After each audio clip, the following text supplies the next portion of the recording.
Osado. Hi, Kat. Thank you for joining me. Thank you so much for having me. Today's our first programme on Algarve Unpacked. And as I explained to you, I was trying to encourage you to come. We've got so many interesting stories here from the Algarve and so many backgrounds. And all of us have had that background before we've moved here. We're not the same people. We've had to recreate. So you're one of the central Algarve's personalities, can I say? You're much loved. That's You're really much kind loved. of you. Thank No, you. It is what it is. And I would love to be able to share your story with other people, which is why I have invited you here today. So Thank you. originally from South Africa. I am. Can you take us on that journey? How did you get here? Yeah, well, I think first of all, thank you again very much for having me here today. You're welcome. And good luck with Algarve Unpacked. I Thank think it's a you. great initiative that you're doing. So I arrived from Cape Town in 1994 as an 18-year-old. And really, South Africa was going through quite a lot of change at the time. There was a lot of political violence in the country. The rival parties being the ANC and Carter were really up against each other, and thousands of people were dying in the country at the time. So I think my parents were really a bit concerned as to what the future of South Africa was at the time. Must have been terrifying. Yeah, I mean, I think probably more so, I think as parents looking at their children and really what the future did hold for them at that stage. I know within myself, I really wanted to travel. So I think when the opportunity came about that, well, why don't you come out to Portugal? Because one of my older sisters was living here. It was an opportunity to travel and at the same time get some job security and potentially a future for myself as a youngster, which is what I did. So the middle of March 1994 is when I arrived. So as that youngster, had you any aspirations at that time as to what you hoped you would do in the future? I wasn't. I really wasn't. As I said, traveling was a big part of me, experiencing different cultures. And I think, to be in Europe was a gift within itself. And literally from a very young age, I started working for one of my sister's businesses. And that was growing steadily. And then I literally just worked my way up into a senior role in the business at a fairly young age, and ran one of their businesses till the age of 24 when I decided to embark on a career in luxury real estate. So that's really how my foundation was formed. Yeah. And since then you've got more. It's just more than just you and your elder sister. That you've got a lot of family that's here now. I think I met your mother. Did your tiny weeny little mum? She did. Yeah. She's a bundle of energy. Isn't she? 86 years old, and Fantastic. It's incredible. So I have my middle sister Carmelita. So she moved out here in 1989. And then she obviously moved out here with her husband. She has 2 children, a boy and a girl. And then subsequent to that, we've then additional family members have moved out. So it's great to have close family and obviously friends that we've developed over the years. But as a general, a lot of our family is now living in various parts of the world. How amazing. So there's another reason why I asked you to come here today. And of course, you received some bad news in 2019. So we're here today to talk about your other sister, Teresa. So can you tell me, I know it's a hard subject, but it's an important one and we ought to share this too. So can you share with us what happened there? Sure. Well, Teresa was the youngest of my 3 sisters. She was 9 years older than me, and she was diagnosed with breast cancer in 2017.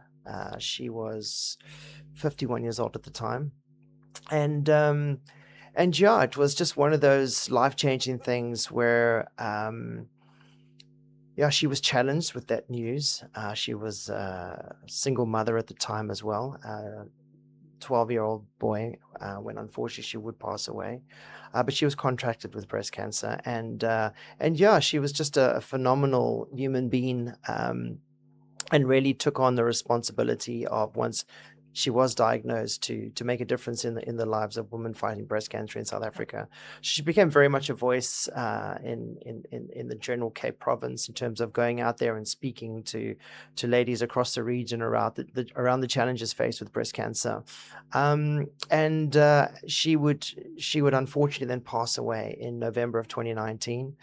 Just over 2 years after being diagnosed. I think that was, of course, a challenge for myself and everyone else in the family to lose such a wonderful human being at such a young age. She was Yeah. 53 when she passed away. And apologies, I was thinking that you had the news in 2019, but that was 2017, and then you lost her in 2019. Correct. So she passed away in November of 2019. And of course, it's not just it's not just losing that individual. The impact is like waves that go out, and they keep going out, don't they?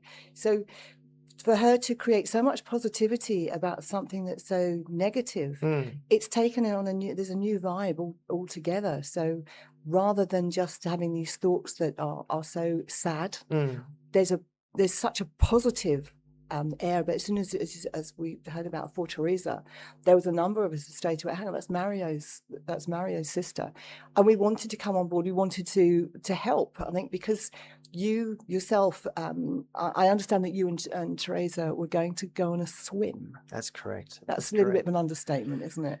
Yeah, I mean, so basically, I think the first thing to highlight with Teresa, despite her challenges and being diagnosed with stage 4 breast cancer, she was actually stage 4. When you got the diagnosis? she wanted to become a voice, as I say, for women in South Africa, obviously being challenged with breast cancer. And I think not only was she getting out there and doing the work to create awareness, I think it was very much around the fact that, early detection does save lives. And in her story, it was a case that she thought getting a mammogram was going to be painful. So she delayed the process.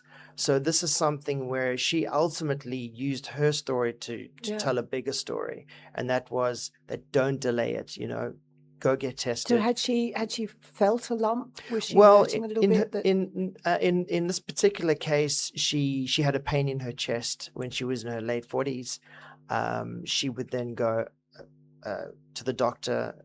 He or she advised that she then go for a mammogram, and it was then at that point identified that she had breast cancer, and that had already progressed to her sternum. So her whole thing was, if she had only gone in her early 40s, when she actually initially wanted to do and didn't create these unnecessary fears, they could have detected it at an early stage and ultimately could have made a difference in her life. So I think it was very much around sharing her story around don't delay it, go get tested, and ultimately by supporting charities who can create awareness around the disease, we can save lives. And the truth is that they're not the most comfortable thing. I mean, who wants your boobs squished between two plates of Perspex or whatever? You don't. It's uncomfortable. It doesn't hurt. Yeah. But it can save your life. Yeah, exactly. And it was really through her works then with the South African charity called the Pink Drive that the suggestion had come forward to swim from Robben Island, which is where the political prison was held, where Nelson Mandela was held for 27 years, to swim from Robben Island to the mainland, which is basically an 8-kilometer swim from point A to point B. And that was going to be an opportunity for her really to raise breast cancer awareness and donations for Pink Drive. So then I was then asked to come along and join her on the swim along with a nephew of mine, or of ours, I should say. And we started the training. We were 3 months into training when in the March of 2019, her health started deteriorating, and the doctors advised that we placed the swim on hold. But unfortunately, they would then pass on a few months later. And there were many of us, obviously, who know you anyway, that we were seeing bits of your story coming out. And I would sort of almost gain strength from her, the fact that she had that determination to do it. And it almost felt like she was carrying you with that. And of course, you've then very sadly lost her not many months later. Yeah. And then this year, it suddenly all popped up again. There's Mario, and he's training, and he's doing. So now I think my feelings were torn a little bit, because you had your strength to support your sister. You wanted to do everything for her.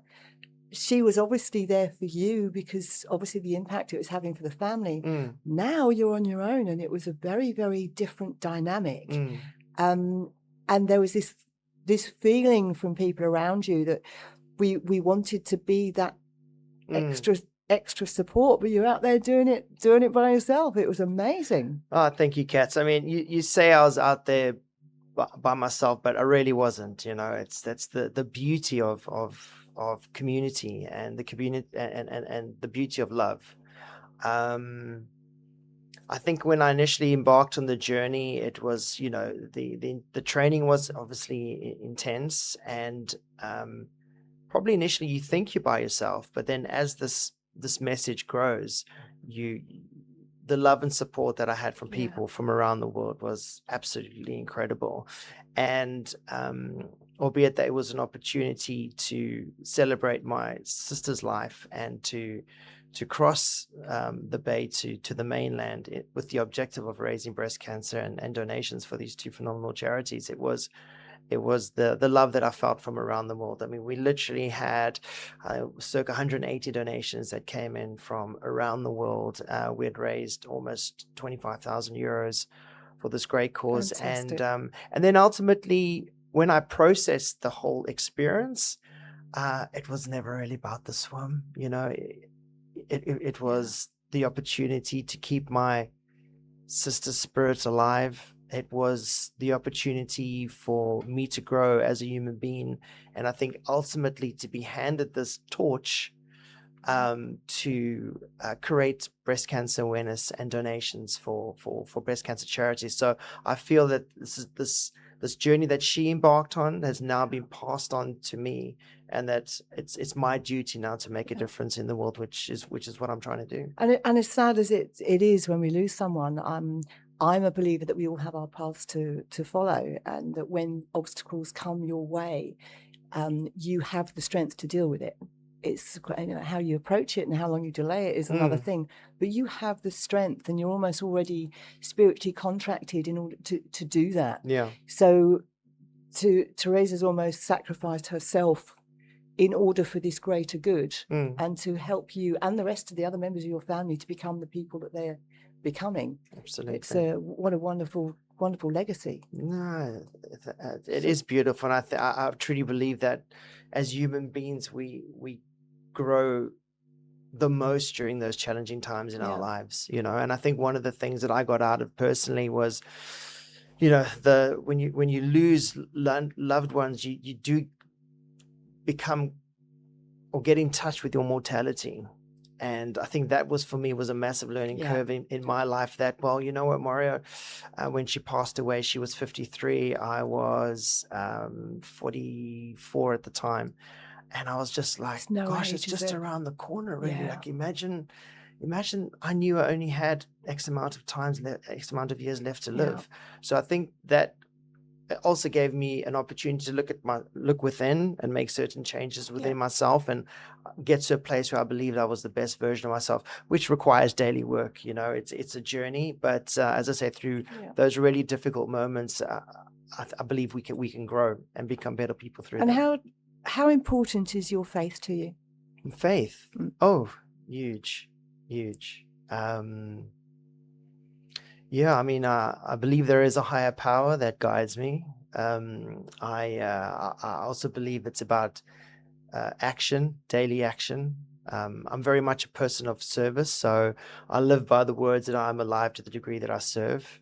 And my day starts from the second my feet touch the ground in the morning. I'm very much around daily habits, routines, and I get up at 5 o'clock every morning. That's the middle of the night. But these were all changes that actually I started bringing into my life after Teresa had passed away, and it was something that you don't know, which is 9 months prior to that. My other sister, Carmelita, the middle sister, her husband also passed away unexpectedly here in the Algarve. So that year I had lost my brother-in-law. He was the closest I'll ever have to a brother. And then Teresa 9 months later. So I speak for myself, that I was living in emotional and physical pain due to the loss of these two huge personalities in my life. But it was through that pain that I then got to a place where I started bringing in these daily practices and changes. And it was very much first about reading a book by Robin Sharma called The 5 a.m. Club. And as I said, I started bringing in these daily routines where I live in the day. I live a 24-hour day, which, as I say, starts at 5 o'clock. As soon as my feet touch the ground, I do a visualization of my day. My first hour for me is key. So I do 20 minutes of movement in my first pocket. I do 20 minutes of meditation. And in my third pocket of 20 minutes is a gratitude journal. And then I'll do my morning prayers. and then usually some form of a personal growth course. So that will typically take me to my first 1.5 hours, 1 hour 45 minutes in each day, and then it's making my wife her cup of I tea was or going to say, because coffee. your family is really important to you as well, isn't it? You're Yeah. always talking about your wife and your kids in it. And we see fantastic pictures of when you're out on holiday. It's obviously working for you, Mario, how do we, you said about the money that you've raised. So if people want to support you further, is the charity, is that account still open? The account is still open. It is, but I think what we will actually be, the objective of the For Teresa movement is really every year we'll be taking on a major challenge in the world.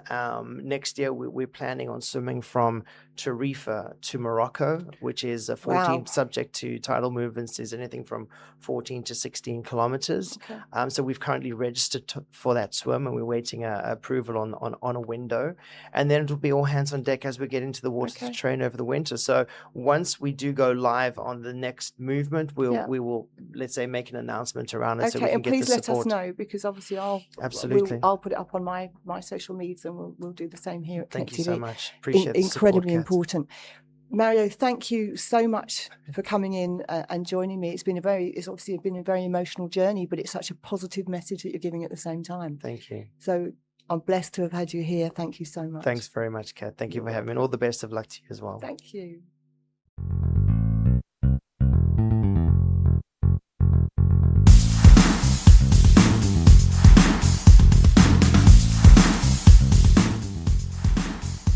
Currency for You, achieving you more for your money. At Living Life Algarve by Kat Almeida.